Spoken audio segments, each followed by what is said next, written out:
Grazie a tutti, sono innanzitutto molto stupita perché in 10 anni ovviamente di eventi e di incontri ne ho fatti tanti e alzando lo sguardo nel pubblico quello che vedevo erano sempre volti che in qualche modo ruotavano intorno all'amministrazione penitenziaria, al carcere, no? E quindi insieme ai colleghi la frase che ci siamo detti tante volte è ce la cantiamo e ce la sogniamo da soli. Ecco, questa mattina qui invece vedo tantissimi volti nuovi, mai incontrati e questo mi fa veramente piacere. Diciamo, al termine di questi 10 anni di lavoro,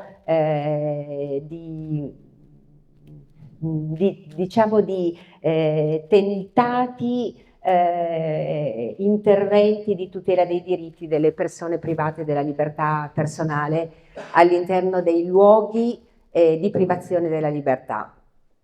Perché non dico garante dei diritti dei detenuti? Perché il garante dei diritti delle persone private della libertà personale, che è una figura nominata dal comune o dalla regione, vi è anche un garante nazionale, visita tutti i luoghi di privazione della libertà, quindi non solo le carceri, a Torino nello specifico anche il CPR di Corso Brunelleschi, le camere di sicurezza, è a sostegno di quelle persone che non vanno in carcere ma devono scontare una pena detentiva al proprio domicilio. L'ho fatto per 10 anni, l'ho fatto quasi tutti i giorni, entrando all'interno degli istituti penitenziari, sentendomi appunto le porte chiudere alle spalle e incontrando tantissime persone detenute. Io credo che sia stato per me un osservatorio privilegiato perché l'approccio che io ho usato in questi anni è sempre stato un approccio nel vedere non il reato, ma la persona. E quando si cerca la persona e non il reato, la si trova e qualcosa di bello si può costruire. Scusate, ma io ieri avevo febbre, quindi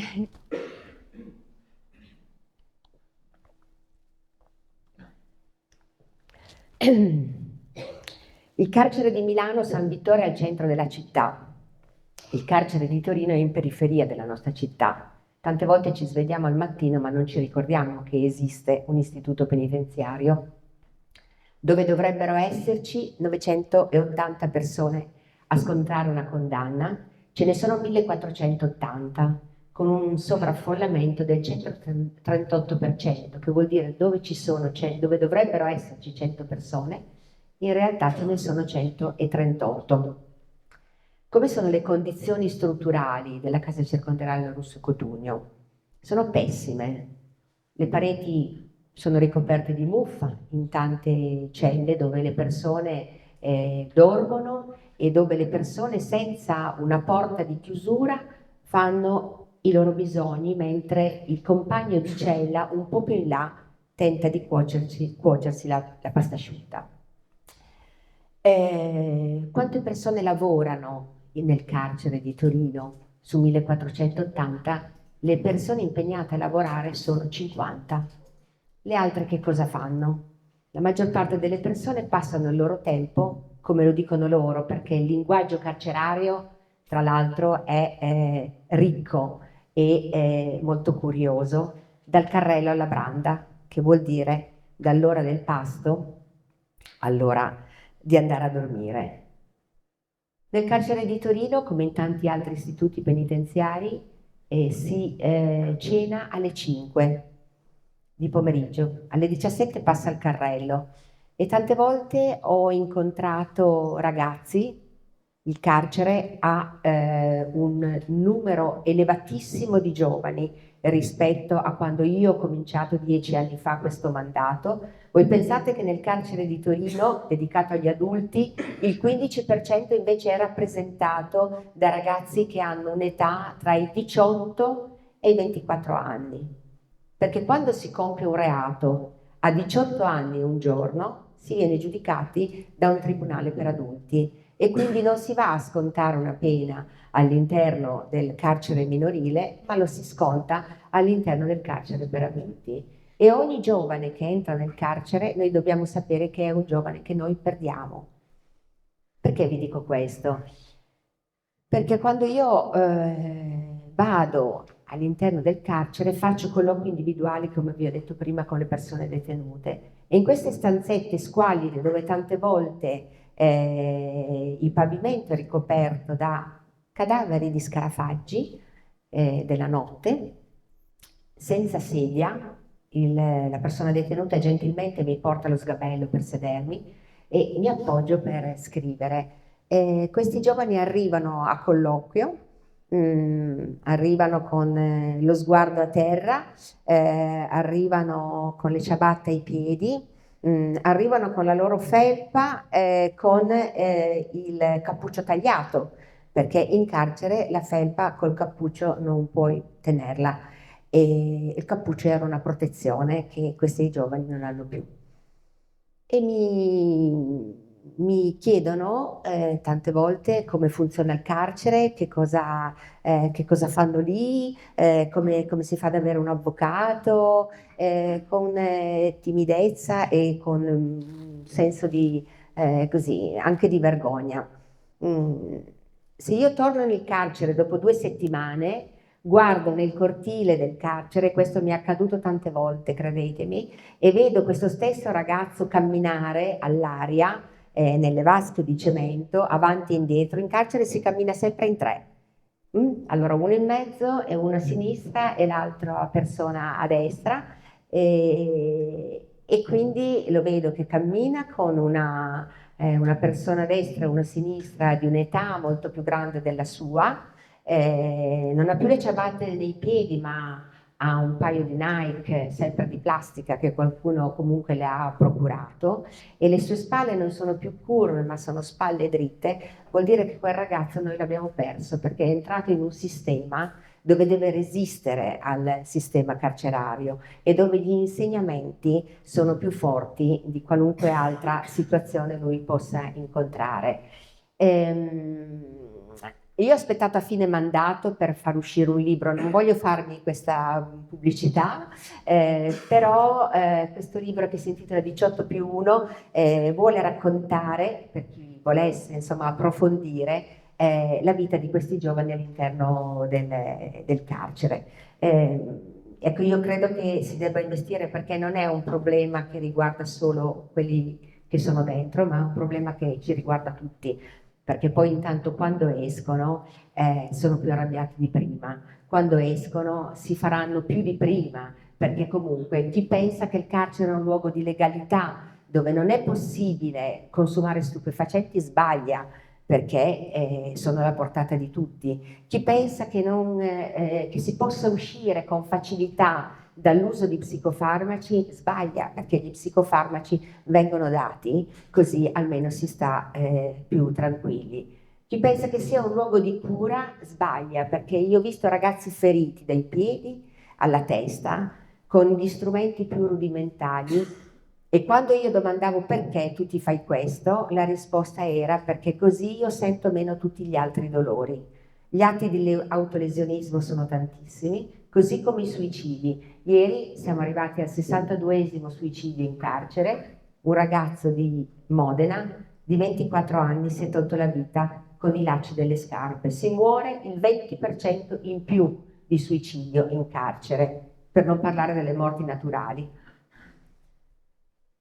Una volta stava molto meglio l'istituto per minori di Ferrante a Porti, che anche questo istituto non è in centro città, però diciamo che è un luogo dove comunque l'architettura è un'architettura più armoniosa, dove ci sono i colori, dove ci sono degli spazi adeguati per i giovani e dove si cerca in tutti i modi di percorrere la strada della risocializzazione, della rieducazione. Però da 1 anno e mezzo a questa parte anche nel carcere minorile non si sta più bene. Perché? Perché il decreto Caivano ha fatto aumentare del 48% i numeri delle persone, dei giovani detenuti. Siamo passati ha una media di da 358 2 anni fa, siamo a 611 ragazzi negli istituti per minori. E quindi capite che un aumento dei giovani e un numero, diciamo, sempre costante di personale che si occupa di rieducazione non può avere insomma, un impatto tale da pensare che insomma, questi giovani riescano in qualche modo a uscire migliorati. Poi c'è l'altro luogo dove si entra senza avere commesso nessun reato, soltanto perché non si ha il permesso di soggiorno, cioè non si può stare nel nostro paese e magari il permesso di soggiorno era scaduto da 1 mese, da 2 mesi, e recandosi in questura per poterlo rinnovare si è pensato che era meglio portare quella persona all'interno del CPR. Io non so se qualcuno di voi ha visitato il CPR di Torino. No. Allora, ci sono 6 gabbie, ma gabbie veramente grandi, alte 6 metri, e noi mettiamo le persone all'interno di queste gabbie. Persone che non hanno commesso nessun reato, semplicemente hanno un'irregolarità per stare, insomma, con noi, accanto a noi. Nel CPR di Torino non si fa niente tutto il giorno, non si può neanche scrivere perché non c'è una penna, perché può essere, diciamo, un oggetto col quale si può fare del male e si può fare del male. Nel CPR di Torino si aspetta, una volta si aspettava 90 giorni, adesso si può aspettare 18 mesi per capire che cosa può succedere. E poi ci dicono che le persone vengono rimpatriate. Non è vero, non è così, perché sul numero, diciamo, complessivo delle persone, negli ultimi 2 anni, le persone veramente rimpatriate sono state il 20% di coloro che hanno sottratto un tempo lunghissimo alla loro vita senza poi avere assolutamente nessun risultato di nessun tipo. Ecco, io termino questo mandato con un senso di grandissima frustrazione. È molto difficile per me poter parlare di speranza oggi, perché credo veramente che siano dei sistemi che si stanno chiudendo su se stessi, no?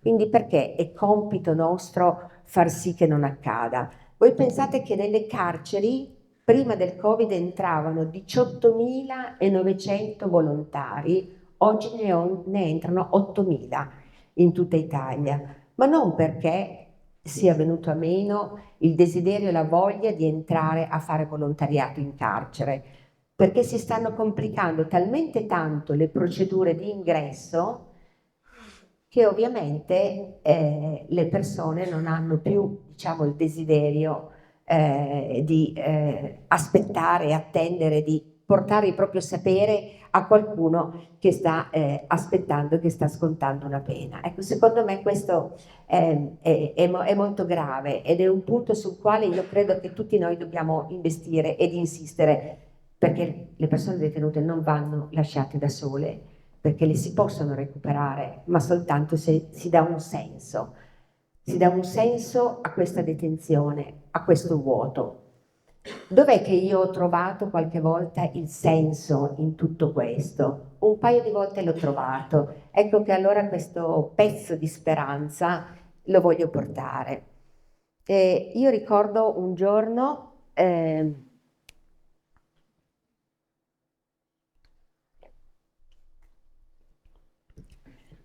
feci un colloquio con un ragazzo detenuto che voleva chiedermi semplicemente qualche informazione sulla procedura di edilizia popolare, no? Perché comunque come garante noi dobbiamo garantire i diritti fondamentali, no? Quindi c'è un perimetro di azione all'interno del quale dobbiamo andare. Non siamo psicologi, non siamo psichiatri, non siamo educatori. Noi andiamo per il comune di Torino, per la città, a garantire alcuni diritti. Questo rientrava in un diritto che era possibile tutelare. Quindi io ho spiegato a lui tutta la procedura come fare, poi questo ragazzo esce da questo stanzino, che vi raccontavo prima nelle condizioni in cui mi sono trovata a lavorare, e si volta verso di me con le lacrime agli occhi e mi dice: io posso tornare a sedermi? E io ho detto: certo, ti puoi accomodare. E lui mi ha guardato e mi fa: ma lei lo sa chi sono io? Io ho detto: no, non lo so chi sei tu. A me il reato non è mai interessato. Ehm, io sono quello che ha fatto, e mi dice questa cosa enorme, no? Quindi vedere lui così gracilino, e pensare in realtà la strage che lui aveva fatto, effettivamente siamo umani, e ho avuto un attimo così di, come dire, di ripensamento, di pensamento su quello che era accaduto.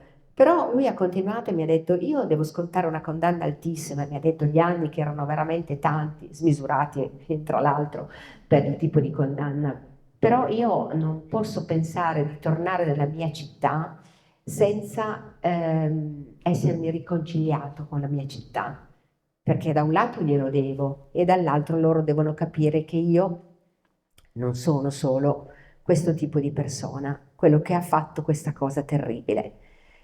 Ecco che allora non era ancora entrata in vigore la riforma Cartabia, che non so se voi sapete che cos'è, però è quella riforma che la ministra Cartabia ha fatto per consentire dei percorsi di giustizia riparativa. Cos'è un percorso di giustizia riparativa? È un incontro tra la vittima e il reo. Allora io ho detto a lui: ma tu lo faresti un incontro di giustizia riparativa? E lui mi ha detto: io non so che cos'è la giustizia riparativa. Allora io ho portato a lui della documentazione, lui l'ha letta, insieme a lui, quando ha commesso il reato, lui non era solo, c'erano degli altri ragazzi, quindi tutti i detenuti nel carcere di Torino hanno letto tutti questa documentazione, questa informativa sulla giustizia riparativa che io ho portato. E dopo alcune settimane mi hanno detto: noi lo vogliamo fare. Va bene. Allora abbiamo attivato i mediatori, che hanno cominciato a fare dei colloqui individuali, quindi ad ascoltarli. Però allo stesso tempo voi sapete che la giustizia riparativa, i percorsi di giustizia riparativa arrivano a un senso e a un significato vero il momento in cui avviene l'incontro tra la vittima e il reo. Torino è una città moderna, aperta, no? Lo si vede anche questa mattina qua. Eppure dall'altra parte le vittime, perché ho parlato di strage, quindi non erano poche, erano tante, tantissime. Eppure a incontrare quei ragazzi in 3 sono andati, perché era giusto farli marcire in galera. Ebbene, da quel percorso in realtà sono veramente sbocciati dei fiori, perché si sono potuti guardare e si sono potuti chiedere il perché, cioè il perché tu hai fatto questo, e dall'altra parte sentirsi rispondere il perché era stato fatto questo. I percorsi di giustizia riparativa all'interno del carcere sono ancora troppo pochi, ma sono possibili. Ma possono essere possibili quando noi forse riusciamo a capire che la riconciliazione è una strada che ci aiuta noi a superare quello che abbiamo subito, talvolta anche uno scippo, una qualsiasi, diciamo, infrazione banale, dove mandiamo al diavolo, oppure appunto pensiamo che la galera e il tempo della reclusione sia il tempo giusto. Invece credetemi, non è così, perché le persone dal carcere non escono migliori, escono peggiori. Non è possibile tenere le persone in condizioni come si sta facendo. Abbiamo 20.000 detenuti in più all'interno delle carceri di Torino. Io ho fatto questo lavoro per 10 anni aspettavo una slide che non è... Ah, ecco, veramente l'aspettavo dall'inizio, ma va bene così. Ovviamente a termine del mio mandato la città si aspettava l'istituzione che mi ha nominato una restituzione dei 10 anni di lavoro. L'ho fatta ovviamente con i numeri, con i report, perché sulla base di questo no, diciamo, ha ruotato tutto il mio lavoro, ma l'ho fatta soprattutto parlando di quello che ha rappresentato per me e facendolo con questa scultura che trovai un po' di tempo fa su una rivista. Questo scultore armeno rappresenta al meglio questi 10 anni di resistenza a spingere due blocchi. Da una parte il blocco, diciamo, dell'istituzione che mi ha nominato, perché comunque il carcere è un argomento che, diciamo, ce lo porta a pochi voti, no? Quindi parlare di carcere forse non è sempre, se noi pensiamo a dei percorsi lavorativi o a delle soluzioni abitative, dobbiamo pensare prima a quelli che sono fuori dal carcere e poi a quelli che sono in carcere dopo, e se lo si fa bisogna magari anche non dirlo, perché è meglio non dirlo, così almeno stanno tutti tranquilli. Quindi capite che a volte spingere questo blocco diciamo degli enti, no? E far capire che la tutela dei diritti passa attraverso questo non è stato semplice.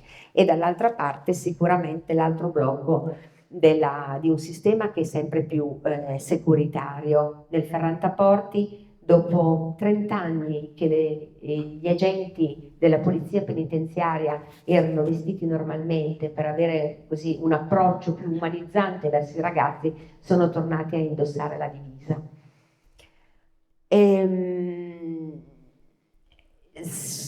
Alcuni anni fa si era pensato che il ruolo dell'agente potesse essere un ruolo attivo nel percorso rieducativo della persona, e io ci credo, perché gli agenti sono le prime persone che sono a contatto con le persone detenute.